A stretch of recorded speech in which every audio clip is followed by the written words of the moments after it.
খুব মজা না যে স্যার সাজেশনস আপলোড করে দিল, এখন থেকে সাজেশনস পেয়ে যাচ্ছি, মানে এই সাজেশনস যদি আমরা এখন থেকে পড়তে থাকি তাহলে তার কোনো চিন্তাই নেই। চলো, সাজেশনস আপলোড হয়ে গেছে, এবার আমরা কমেন্টে আসবো। সাজেশনস আপলোড হয়ে গেছে, এবার আমরা লিখবো থ্যাংক ইউ স্যার, স্যার আপনি দিয়েছেন, খুব উপকৃত হলাম। এই কথাগুলো নিশ্চয়ই লিখবে, তাই না? আর আমি তো এইটুকুর জন্যই রয়েছি তোমাদের কাছে, তোমাদের জন্য দিন রাত খেটে আমি শুধু এই একটা দিনের জন্যই তোমাদের কাছে জীবিত। যেই তোমাদের 6 সেমিস্টারের পরীক্ষা কমপ্লিট, সেই তুমি একটা ডায়লগ আছে না, হাম আপকে হ্যাঁ কন, তোমরা কে আর আমি কে আলাদা। 6 সেমিস্টার এক্সাম হয়ে গেল, আমরা স্যারকে ভুলে গেলাম।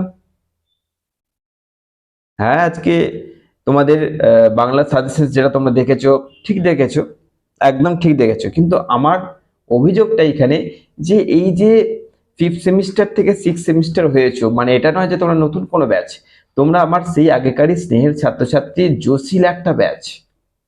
এমনিতে তোমাদের বহু বহু স্টুডেন্টস এখানে ক্লাস করছে, কারণ তোমরা জানো যে আমি অনলাইন ক্লাস করাই, এখানে বহুজনা ক্লাস করছে। করতে চাইলে এই নাম্বারটা কিন্তু ফোন করতে পারো, বহুজনা ক্লাস করছে। কিন্তু আসল কথা হচ্ছে যে 6 সেমিস্টারের সাজেশন আপলোড যতক্ষণ না হচ্ছে ততক্ষণ পর্যন্ত তোমাদের এইখানে আমি আছি।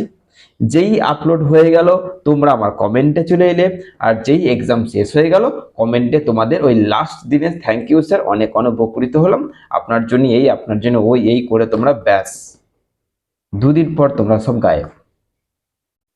আমি আমি একটু আলাদা, আমি সত্যি কথা বলছি, আমি অ্যাকচুয়াল অনেকটাই আলাদা। আমি কিন্তু এই প্ল্যাটফর্মটা এই জন্য ওপেন করিনি সাজেশনস আপলোড করবো আর কমেন্টে লিখে দেবে থ্যাংক ইউ স্যার, না। আমি এই ওইটুকু লেখার জন্য কিন্তু তোমাদের রাত দিন এক করে কিন্তু আমি খাটি না। আজকের যে সাজেশনস তোমাদেরকে আমি দিচ্ছি ভালো করে বুঝবে এবং একবার ভালো করে ভাবো যে সত্যি কি আজকে সাজেশনস আপলোড হচ্ছে।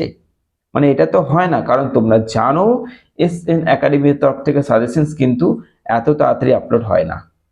তাহলে আজকে সাজেশন যদি আপলোড না হয় তাহলে এখানে কি আছে?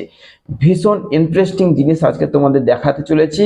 তোমরাই তারপরে বিচার বিবেচনা করবে যে হ্যাঁ, সাজেশন আসলে এত তাড়াতাড়ি আমার আপলোড করা উচিত কিনা। তো চলো তোমাদেরকে আজকে প্রমাণটা আগে দেখাই, তারপরে তোমাদের সঙ্গে কথা হবে। চলো,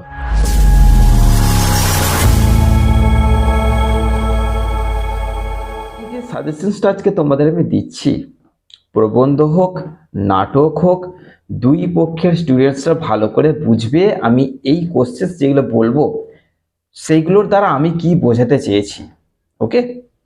আর জানো আমি তাড়াহুড়ো করতে পছন্দ করি না। আমি একটা জিনিস তোমাদের কাছে বারবার বলেছি, আমাকে একটা জিনিস দেবে, যেটা হচ্ছে সময়। যদি আমাকে সময় দিতে পারো তাহলে আমার উপরে যারা ভরসা করে আছো সেই ভরসাটা কিন্তু বেঁচে থাকবে, নচেত আমাকে যদি তাড়াহুড়ো করো তাহলে কিন্তু হবে না। অনেক স্টুডেন্টস কল করে জিজ্ঞাসা করছে স্যার সাজেশনটা যদি একটু আপলোড করে দেওয়া যেত, তাহলে স্যার এখন থেকে আমরা একটু রেডি হতে পারতাম। তো তোমাদের যখন আমি আপলোড করি তখন সেই সময়টা একদম সঠিক সময় থাকে, কারণ সব জিনিসের একটা সঠিক সময় থাকে। আপলোড যদি এখন থেকে করা যেত তাহলে আমি কেন করছি না? কি জন্য করছি না? তোমাদেরই তো ভালো হবে, আমি জানি তো তোমাদের ভালো হবে, তাহলে করছি না কেন? আর আজকে আমি তাহলে কি নিয়ে কথা বলতে এসেছি, আজকে প্রমাণটাকে দেখে নাও, তারপরে শেষে তোমাদেরকে আমি জিজ্ঞাসা করবো এবং কমেন্টে তোমরা লিখবে যে হ্যাঁ স্যার আপনার সাজেশনসটা এখন আপলোড করা উচিত কি উচিত নয়। ওকে? তো আজকে যেটা নিয়ে বলছি সেটা হচ্ছে যাদের নাটক রয়েছে, যারা নাটকটাকে চুজ করেছে, এবং অধিকতর স্টুডেন্টস, যদি আমার সামনে 10টা স্টুডেন্টসকে দাঁড় করিয়ে দিই, হয়তো 8টা স্টুডেন্টসের কিন্তু নাটকটা রয়েছে, 6 সেমিস্টারের কথা বলছি। তো সেই নাটকে আমি জাস্ট তোমাদেরকে একটা পার্ট বলছি, ভালো করে বুঝবে। আমি আজকে জাস্ট মধুসূদন দত্ত নিয়ে যে কোশ্চেন্সগুলো তোমাদের বলবো, যেটা তোমাদের 6 সেমিস্টারের বরাবর পরীক্ষা এসেছে, বরাবর ইম্পর্টেন্ট, গুরুত্বপূর্ণ, কারণ তোমরা জানো গুরুত্বপূর্ণ ছাড়া আমি কথা বলি না। তো এবার মাইকেল মধুসূদন দত্ত থেকে যে কোশ্চেন্সগুলো বলবো, নোট ডাউন করার দরকার নেই, এখন এখন নোট ডাউন করার দরকার নেই, আগে প্রমাণটা দেখো, তারপরে তোমাদেরকে একটা কোশ্চেন জিজ্ঞেস করবো, তোমরা এদিকে কি অ্যান্সার দিচ্ছ। ওকে? আমি তো কমেন্টে আশা করছি অ্যান্সার পাবোই। যেটা হচ্ছে মাইকেল মধুসূদন দত্ত থেকে যে কোশ্চেন্সগুলো আমি রেডি করেছি। 1 নম্বর, সূচনা কাল থেকে মধুসূদন দত্ত পর্যন্ত বাংলা নাটকের ইতিহাস অল্প কথায় লেখো। তারপরে মধুসূদন দত্ত থেকে প্রকৃতপক্ষে বাংলা নাটকের সূচনা মতবাদটি বিশ্লেষণ করো। প্রহসন রচনায় মধুসূদন দত্তের কৃতিত্ব আলোচনা করো। পৌরাণিক নাটক রচনায় মধুসূদন দত্তের অবদান আলোচনা করো। মধুসূদন পূর্বে অর্থাৎ মধুসূদন দত্তের আগে নাট্য রচনায় সমাজ সমস্যামূলক যেগুলি তুলে ধরা হতো সেই নাটকগুলো আলোচনা করো। ঐতিহাসিক নাটক রচনায় মধুসূদন দত্তের অবদান বা কৃতিত্ব আলোচনা করো।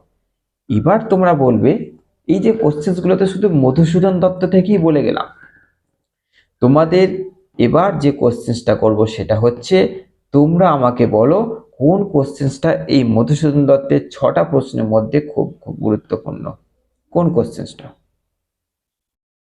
যদি আমি তোমাদের এখন সাজেশনস দিই তাহলে এরকম কিন্তু ভরে ভরে অ্যান্সার দেবো, ভরে ভরে অ্যান্সার বললাম, ভরে ভরে কিন্তু কোশ্চেন্স থাকবে এই মধুসূদন দত্ত থেকে 6টা, জ্যোতিরিন্দ্রনাথ ঠাকুর থেকে 5টা, এরকম করে কিন্তু তোমাদের কোশ্চেন্স থাকবে, যেটা কিন্তু তোমরা নিতে পারবে না।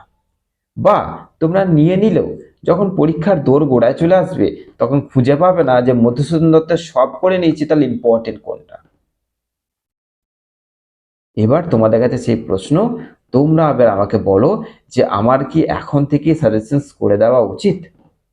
এবার তোমরা বলেছো একটু কম করে এখন থেকে তো হবেই না, লাস্ট মিনিট কথার মানে হচ্ছে পরীক্ষার কয়েক মুহূর্তের আগে, সেটা 1 দিন হোক 5 দিন হোক, এখন তো একদমই নয়।